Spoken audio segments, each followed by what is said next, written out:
Hello guys and welcome to our Game 613 podcast. I'm going to be renaming this from the GTA Mystery podcast with our Game 613 to the 613 cast. Reason being, I don't think I'll have news all the time for the mystery, considering the game is so old now. It's about 3.5 years old in March. So there's not many mysteries about anymore. So if they release like a GTA 6 or a GTA 5 DLC, they'll add a bunch of mysteries with that, and maybe we can make it a bit more mystery based more in the future. However, for now, we're gonna put mysteries as the priority of it, and then anything else to make the room full on it, to make it nice and interesting, I will add in some more information about other things GTA related. So firstly, I want to talk about a mystery video that I posted a couple of days ago. And basically, there have been lots of people in the community looking for like a third spectrometer, or spectrometer, however you want to pronounce it. And I don't really know about this too much myself, to be honest. And I don't know what files were found, but apparently there's some files found in the game that indicate there's a third spectrometer that we can find. Now, if you don't know what about the other two, basically if you do the Epsilon missions, you can find one there, and it's actually part of a mission, and you have to search for certain items, which turn out to just be like boots and TVs and shit. But basically it's meant to spot like human beings and alien beings and stuff like that. So that's kind of what that's meant to be. However, obviously it turns out not to be any aliens. The second spectrometer is the one that you actually spot Amiga with. So when you first go to do the Amiga missions, or Omega, how do I pronounce that again, you will find him stood outside his little hut in the middle of some place, and he's there with his spectrometer and he's searching, saying these things about CBLs and stuff. I actually did a video of him using it and all the things he says whilst he's using it, and I'll actually link that in the description below, so if you want to see that, go check that out. But basically, there's meant to be a third one, and apparently it's in the area of the Altaris camp, and the only way I can think of it being there, because everyone's been right around that camp, they've all been searching stuff, especially with all these little sun symbols and all these things linking to he sees us, praise him, all this kind of gear. Especially with a little fire down underneath it. There's one little kind of like cave, I'd say. So that's quite an interesting thing, I think, myself. And I would suggest that, like I said in my video, that what we have to do is we have to get it from the box that spawns after delivering, I believe it's the 4th person to the Altruist camp. Now, the only person who can deliver these people is Trevor, and you pick when you want to deliver them. And since they praise the sun, I thought, okay, I'll look into things related to the sun. Then I thought, hang on the in-game phone, when you look at the phone, it says Mun for Monday, Chew for Tuesday, Wed for Wednesday, and so on. And then obviously Sun for Sunday. So I thought, okay, well, Sunday. Let's see. What can we find on Sunday? There's not too much about Sundays. Maybe it's like the religious day for Christians and some other religions, and they go to church that day and that kind of gear. But another thing that's quite interesting about Sunday is that the Anglo-Saxons actually called it Sunday. And the reason why they called it Sunday was because that's the day they respected and paid tribute to the sun. Now, the Anglo-Saxons, like I said all this in my previous video, so if you all watch that as well, feel free to, it'll be just in the description below too. But basically, the Anglo-Saxons, they only believed in gods they could see. Now, yes, they are a bit crazy thinking the sun is a god, and they believed that the sun, the moon, and fire were all types of gods or deities. Now, they obviously didn't believe in Jesus, and they didn't believe in anything of the Catholic or Christianity religions. And I'm guessing that also links straight into Muslims and Islam, or whatever you want to call them, all the other religions as well. They don't believe in any of that stuff. And all they believe in is things that you can actually physically see. So it makes a lot of sense that they would actually be linked to the Anglo-Saxon religion or belief, and that you have to deliver the people on a Sunday when they are actually celebrating the Sunday day. Now, the same praise him, so that's the day where they praise him on the Sunday, because that's when they're doing their things to praise him, praise the sun. And it's the only sensible day to do it, because what do you do when you're celebrating something? So say it's your birthday tomorrow, or it's Christmas, or Thanksgiving, or any of these holidays that we have. We have the nice little presents and stuff, that's cool. We also have a nice big meal. Now, what do we deliver the people to the altruist camp for? The reason why we deliver the people to the altruist camp is because these people are cannibals that eat the people. And it's just so blatantly obvious in my face right now that this is what we need to do. And I don't know if anyone is actually going to try it. I know myself, I'll definitely be giving it a go. But the only trouble is that if we do have to deliver these people on Sundays, I think you have to do one every Sunday for the 4 Sundays leading up to the leading through the calendar, so the whole month. And if it is actually 4 people, it might be 5, maybe 3, I can't actually remember now. But I think it has to be consecutive Sundays, not all on the same day. And I believe also it has to be at sunset. Now, the reason for this is because when the sun is setting, that is when you actually see the jetpack guy on the actual altruist camp stone. And that is the... Basically, if you think about the alien UFO that you see on top of the Mount Chiliad, you have to be there at stormy weather. So you can have just rain, but it's more preferable to have the actual storm. And you also have to have it at 3 a.m. The spiderwebs, you have to be there at 2 a.m. or 1 a.m, I believe it is. So I reckon the lock-in time for this one is 7 p.m. to 8 p.m. And you have to deliver the people in that hour, in-game hour. And then, if you do that 4 times in a row, in the 4 Sundays, then I believe you may get some kind of prize. And I think that box at the end would actually be unlockable. I could be absolutely totally wrong on all this and just be doing some random garbling, but it's the only logical reasoning that I can think of to how to open that box. Now, looking at that box myself, the padlock looks like something you can actually interact with, but the rest of the box looks like it wouldn't actually open. So I always thought, actually, well, maybe it's just there for decoration or something. I don't actually know. But it's one of them weird things where, unless you leave the actual altruist camp, it'll stay there once it's actually spawned. And then as soon as you leave the altruist camp, it vanishes and you'll never see it again. Now, we have actually seen this before in GTA 5. And that was basically when... It was actually the PS3 and Xbox 360 versions this happened in more.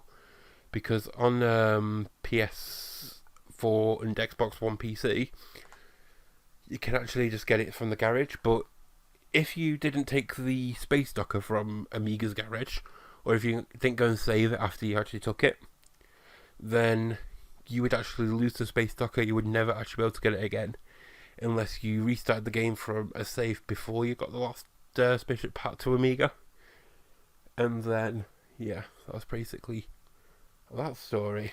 And it's quite exciting. I'm not sure if you can hear it in my voice, but it's quite exciting. And I'm actually really looking forward to playing a bit more GTA 5 to actually see if it is actually true or not. Because it could actually lead to the jetpack if that is the actual real case of what you actually get. I know people assume that there isn't a jetpack, Personally, I also believe there isn't actually a jetpack in the game right now. And if you want to know my personal belief, I believe that there was actually meant to be a jetpack, but it was meant to come in the DLC. And it obviously didn't, because GTA Online did do well, and they went and fucked up. In my opinion. Because I believe, yes, they could make more money online, but for the serious players, they would have made a lot more in making story mode DLCs. Because I think they're actually killing their own game right now. And that's really an upsetting thing, to be honest, because GTA 5, or GTA as a whole concept, that is a really good game. And I really think that they have messed up, because a lot of the people really love the story mode. And I did actually say this in a previous podcast, but I just decided not to upload that one because it was quite rubbish, to be honest. But basically, what I said was GTA Story Mode has really dynamic missions. They can do certain things with the characters to make it a bit more movie-like to an extent. And if you actually think about the online missions, while some of them are quite cool, there's not much dynamicy in it. So the characters can't do certain things that you can do in story mode for some reason, and it's just not got a proper flow to it.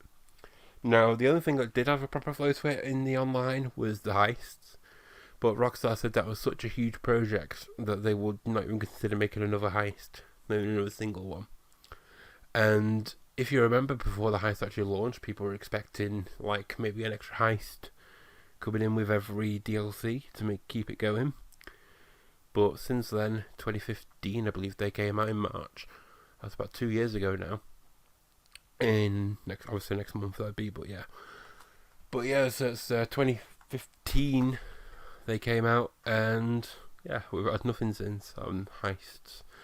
And all we've had is the same old adversary modes, which are the same thing, just rehashed a different way and with like a different objective on it, but overall same thing.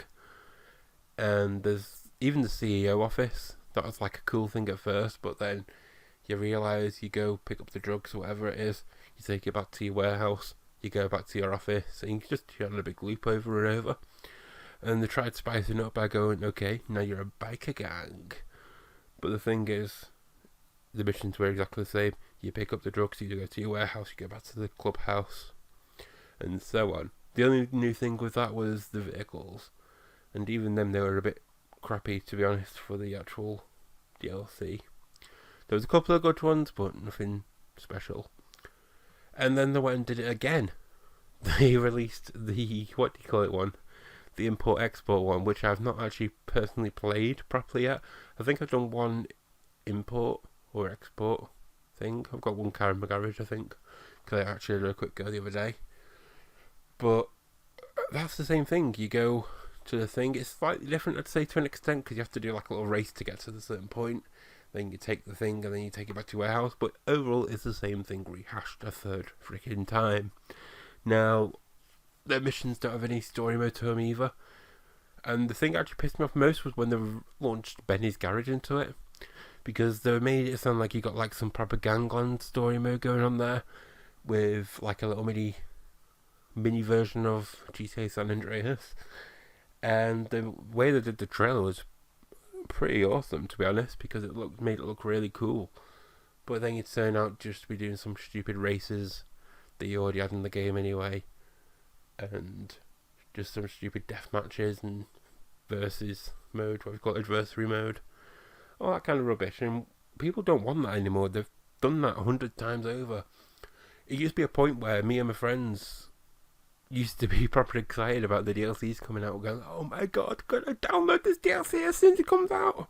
And we'd be there spamming the X button on our controllers just to see if the DLCs come through yet.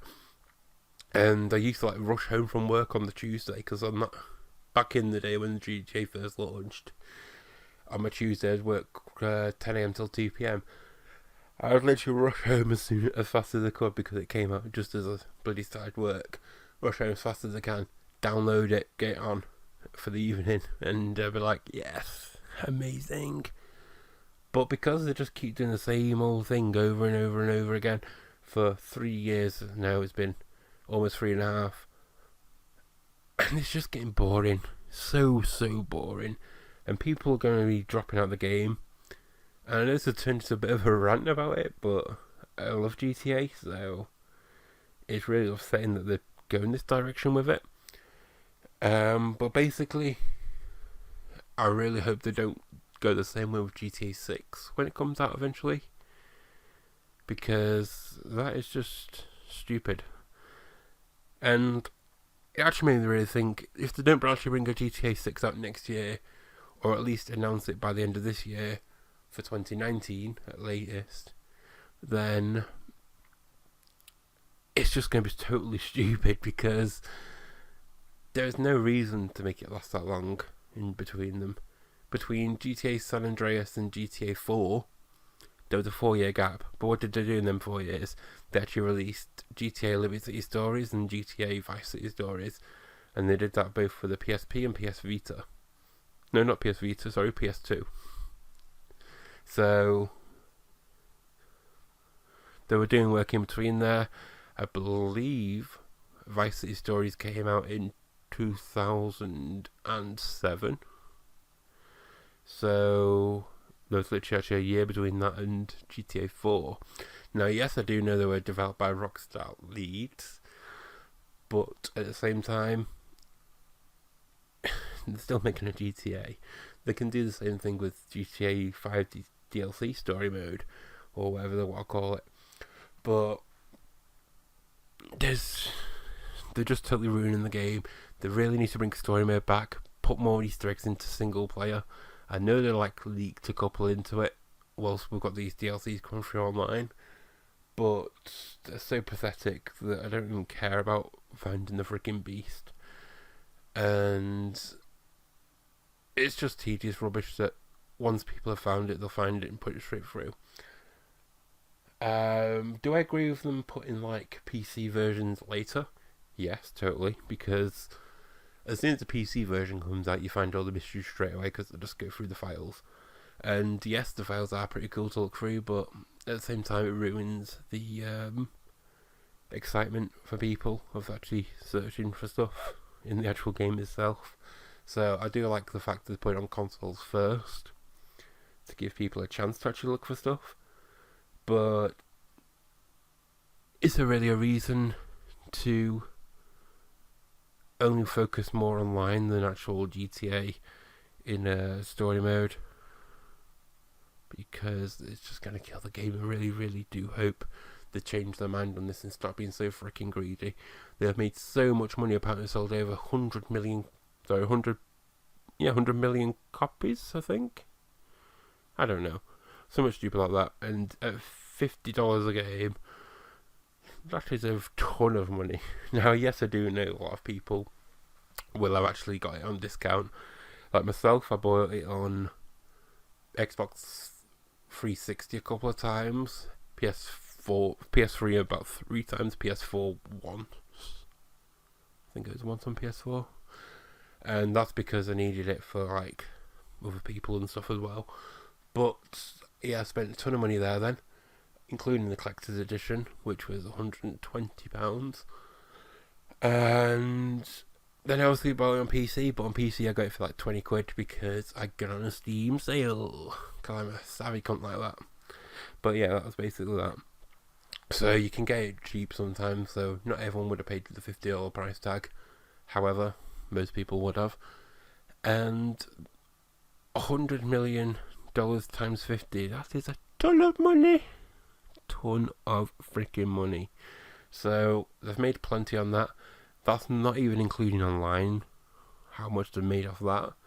Now, the fact that they're banning people from transferring accounts to PS4 and Xbox One and PC from the previous gen, that is pretty interesting, because it could be for two reasons. First, it could mean that they are trying to crack down on the actual modding accounts and stuff. However, if they wanted to do that, they could just lock it down right now and be done. And two, it could just mean that they're actually closing GTA down for now. And what do I mean by that? Does it mean that they're not going to make any more DLCs and stuff because of Red Dead coming out later this year? No, it don't mean that. It just means that they are actually about to release the next one. So they want it to be clear so people who actually buy the next one can only have characters from buying on that game. So you can't just mod up a character on PS3 for GTA 5 and then just transfer it over and have it on GTA 6 ready to go. Now, do I think it'll be GTA 6? No. Do I think it'll be GTA 5 DLC? Maybe. Now, the reason why I think GTA 5 DLC and the reason why that would make them do what they're doing, that would be because people on PS3 and Xbox 360 will not be getting this game DLC. They'll not be seeing any DLCs in the future or anything. They'll probably only see another Grand Theft Auto ever on the previous consoles. Reason being because it's just a dead console now. And yes, there is still other people that do release games still on PS3 and Xbox 360, but Rockstar Games isn't one of them. Now, why do I think it'll be a DLC version of GTA 5? Story mode at least. I think that'll be because they definitely need to release one. There's no thinking about it. They probably know that a lot of people have been looking forward to it by now. A lot of people keep talking about GTA 6 now, so they're probably thinking, well, we've got this DLC, what to put out first? So they need to rush that out and then probably put a GTA 6 out a year or two after. And there is a lot of people wanting to complete this mystery. And I believe the finishing parts, like I said earlier, are actually in that. And it's freaking annoying. So just release your freaking shit, Rockstar, and be done with it. We'll pay you. We'll pay you big bucks, guys. Oh yeah, and the reason why they need to shut online down for that is because people obviously won't get that game on Xbox 360 and PS3, so they don't want people transferring still into, like I said earlier. So that's pretty much that. Now, there is another mystery thing that's been going on. So this one pretty much is a GTA 5 mystery podcast with iGame613. But basically, I saw a video yesterday by Wizzle. And in this video, I'll post that in the description too, because I think it's a pretty interesting video. He said that Dibs Gaming found this guy on Reddit. And I can't remember the guy on Reddit's name, so sorry to you, guy. But shout out to you for when people watch the video. But basically he found that some people have lizard eyes in GTA 5. Now, obviously Trevor, he talks a lot about the lizard people, and he starts accusing Michael of being a lizard person. And it's pretty interesting because when you're actually in the hangar with Devin in LZA, you actually see his eyes change into like these lizardy type of demonic eyes. Now, I'm not actually sure what the mission is called, but I'll be checking it out myself for definite, just to verify it. But I find it pretty interesting, and I need to look into this one a lot more myself. And I think this can actually link into the actual previous mission I just mentioned that I found. So, it's pretty cool. We need to look at a lot more people, rather than just Devin, because I think there's a few more lizard people in the world of GTA 5. People who I'd expect myself would be maybe Karen, the FIB woman. Do I think David Haynes would be one? Probably not. I reckon he's just an innocent FIB guy that's trying to be a big shot. When he's a bit cocky, but oh well, that's just who he is. Don't really know too many other characters I can think of. Obviously the Merryweather people, like Don Percival, he would be one, because they are the lizard army, pretty much, from what Trevor says at least anyway. And there's this little sign in the grocery area. Now I believe Music Video actually first found that, and he said it's the only one. But if you actually walk down a bit further down the road, there is actually one there as well at the junction where you can turn the corner. So there is 2 in that area at least that I know of. But like he says, it is just that area pretty much where you can find them. However, there could be some places else. I don't really know, but it is quite a rare one that no one's really looked into, to be honest. But basically, it says that some lady has found. This is actually all in the Wizzles video too. But some lady called Jackie actually found the guy that's got like scales on him, which is kind of like a reptilian skin, pretty much. And they're all about the town and stuff. Now, if these people are actual lizard shapeshifters, which is what the Illuminati are meant to be in real world, then that could be a big mystery for us to solve. And maybe there's a way to turn these people into their lizard forms or something. But it'd be quite interesting and quite cool. However, it could just be like a little Easter egg saying, well, Trevor's saying these people are lizard people, let's just give them lizard eyes. Yay! But I don't know. I really don't know. It's one of the things that's super interesting and we all need to look into a bit more. So, yeah, definitely, guys. If you're actually listening to this far in the video or podcast, wherever you're listening to it on YouTube or SoundCloud, then we need to do 2 things. 1, we need to look for more lizard people. Keep an eye on all their eyes, see if you can do anything to trigger them into actually being actual lizard people. Personally, I doubt there is actually a lizard person you can actually find with scales and stuff, because I'm sure we'd have found them in the character selection screens, because you can look through all their different types of character in the actual GTA 5 mods trainers. So I don't think we can actually find that, but we can look for who is actually got lizard eyes, so we can actually kind of like make a little pinboard of who's in the Illuminati in GTA 5 and who isn't. And then maybe we also need to look more into Jackie, because Jackie was found, as you saw in Wizzle's video, and she was dead. I'm not sure how they actually found her or who actually killed her, if it was actually Wizzle as this character or if she was already found dead. But we need to look more into that. Basically showing us like Jackie on one of her bikini boobs.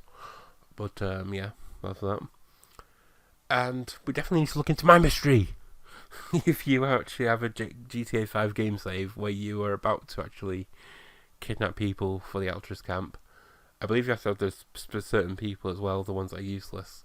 Or maybe you have to go for the ones that are actually useful to you. You just have to sacrifice the extra gameplay to actually do that. I know I'll be trying both ways myself. I'll be saving just before I actually take one there, so I don't actually have to waste that time. However, I believe it is actually just the ones that you don't really need that you have to sacrifice, or maybe it's just any that you can choose and it doesn't really matter. But I'll definitely be sacrificing my people at 7 p.m. I'll be doing on a Sunday for 4 Sundays in a row at 7 p.m. or just after. As long as it's before 8 p.m, I believe that is the correct trigger times. And yeah, that's pretty much all we need to do for now. If you have actually any mysteries yourself that you want to tell me, feel free to hit me up in the DMs on Twitter at iGame613. Just ask me for a follow back if you need to tell me something, and I'll definitely follow you back. And you can probably keep the follow too. But yeah, just let me know about stuff that you want me to talk about. If there's anything you've looked into and you found something yourself, let me know about that too. I can spread it out a little bit more and see who I can get interested in that. And yeah, that's pretty much it for the mystery side of things. The only other thing I want to point out in the GTA community is people copying each other. Now, if Wizzle and Robin and Music Video and Trippy are all making mystery videos and I'm making mystery videos, then is that copying each other? No, not really. It's like a genre or a genre, whatever you want to call it. I call it genre. It sounds right. If I make a video and then someone talks about the same topic, is that copying? No. Now, if I make a video and someone copies that same video pretty much and just change slightly different details on it, so it's pretty much the same video, and if you watch it once, you're not going to want to watch it again. Is that copying? Yes. Now, who's been doing this? Well, it involves RobbinRams, and it involves NoughtPointFour. Yay, I'm sure you're going to guess what I'm talking about, if you're in the Michigan community, that is, at least. Now, basically, NoughtPointFour, this is a message directly to you. Please, for the love of God, please stop stealing content ideas. Now, doing one thing is one thing, and that's fine. Maybe there's one thing that you might accidentally slip up and go, oh, sorry guy, I accidentally copied your content too much, to the point where it's pretty much the same thing. That's fine. But when you constantly do it, that is just ridiculous. Now, what am I actually talking about? Well, first off, a while ago, you started saying that if you use a truck with like a mirrored side on it on the mule in a GTA 5 mod, then you can see things that you can't normally see on the walls in GTA 5. Now, you claimed that you found this on a Kotaku post.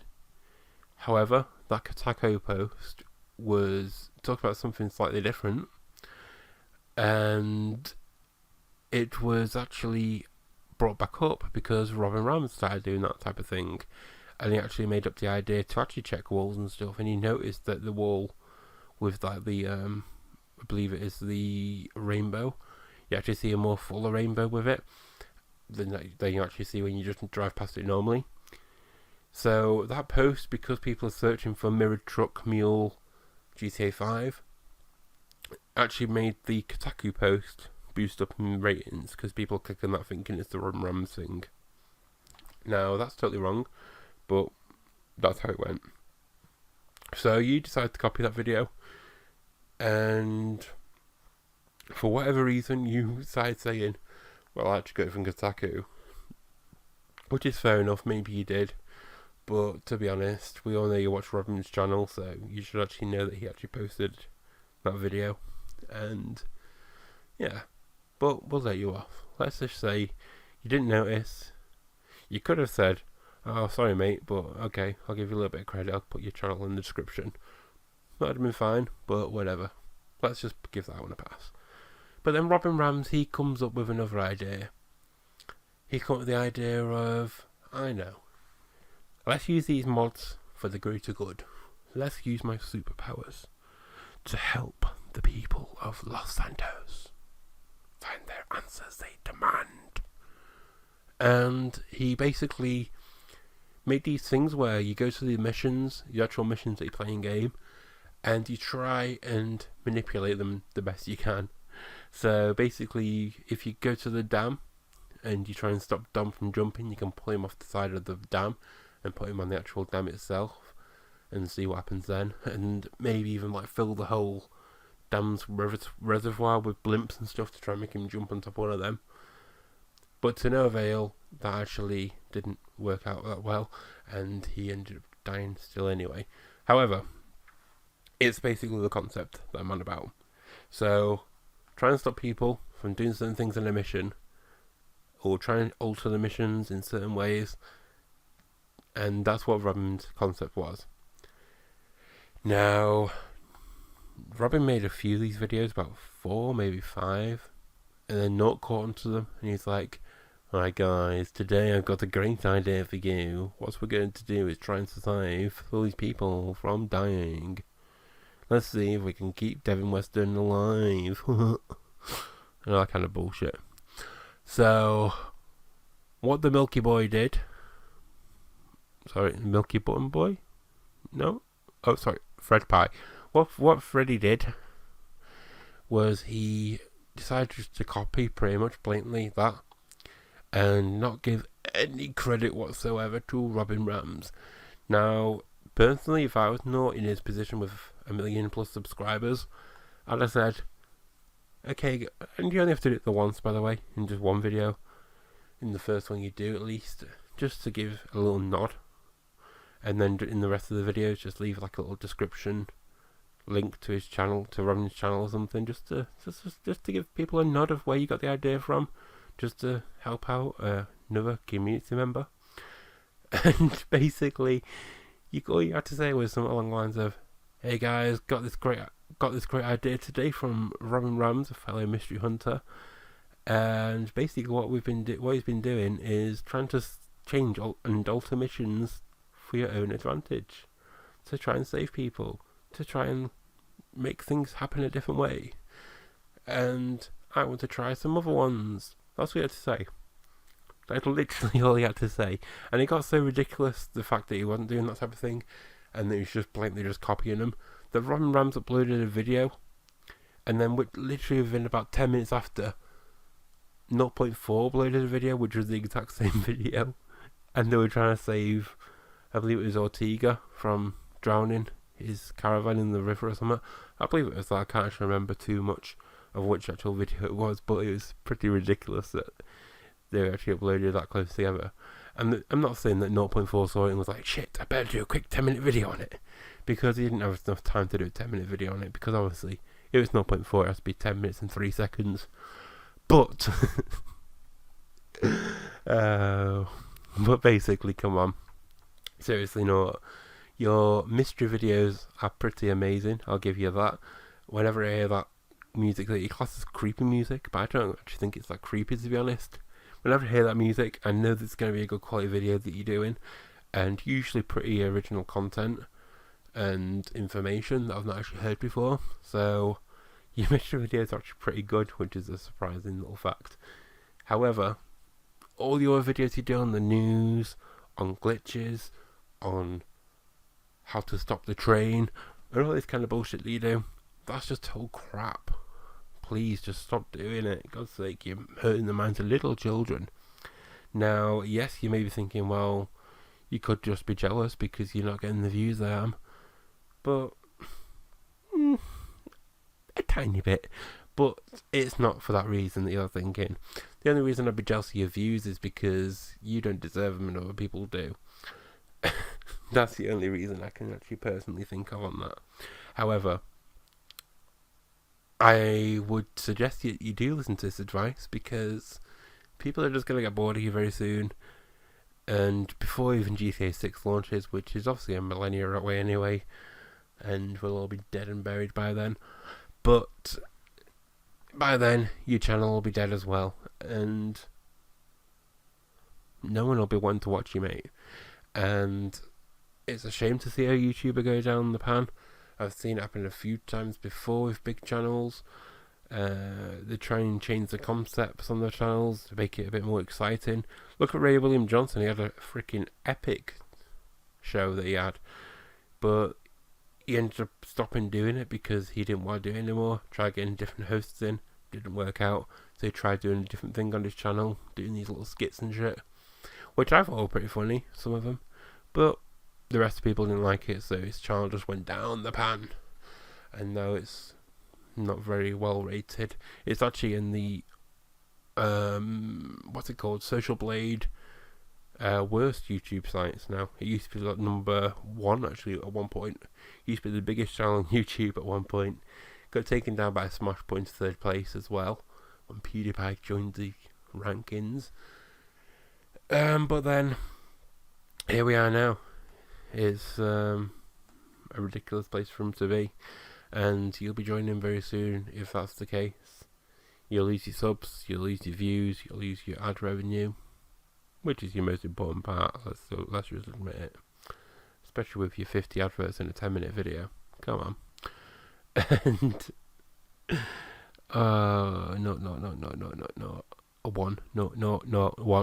one.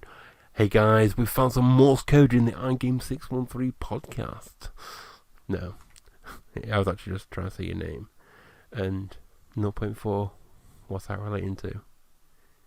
Is it the amount of ideas you get per year that are original. Oh! But no, I'm just kidding. But yeah, seriously, take that on board. And that's it pretty much, guys. I'm just going to wrap it up here, I think. Hopefully doing another podcast soon. I will be love to looking into this GTA mystery stuff that I am personally want to look into on the Spectrometer. And hopefully I'll find something. Thank you very much for watching this video. And goodbye.